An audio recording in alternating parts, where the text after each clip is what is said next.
A 29-year-old woman narrowly escaped death after she was trapped in the path of a bauxite train in Crescent, St. Catherine on Tuesday afternoon.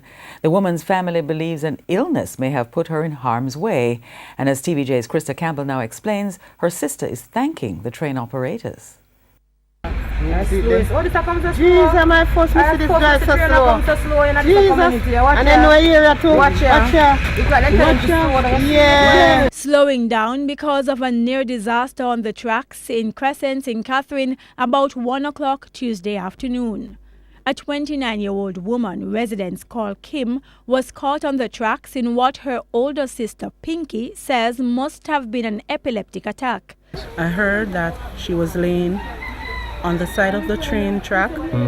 One of her foot was on the line.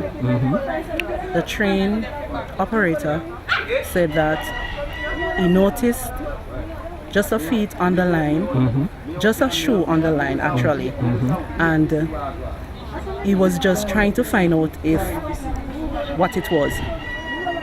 He actually did not know until he got near.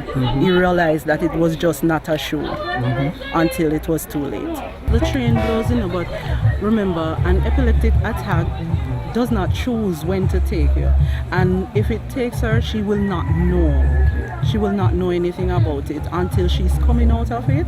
From what our newsroom found out, no one was nearby when the incident unfolded, and residents only found out something was wrong after the train driver reversed and started honking the horn. The injured woman has been at the Spanish Town Hospital since and is now awaiting surgery to amputate what remains of her right leg. Family members and residents alike are grateful that it wasn't more devastating. The train hit a dog before. That cut her destruction, I believe.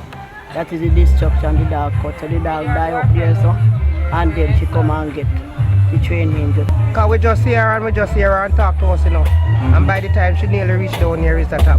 Meanwhile, the injured woman's sister had special praises for the train operators. By slowing down, because it's not easy to slow down coming down, because the pressure from the back pushes the front, and if he reacts fast enough to, to release some of that pressure. Krista Campbell, TVJ News.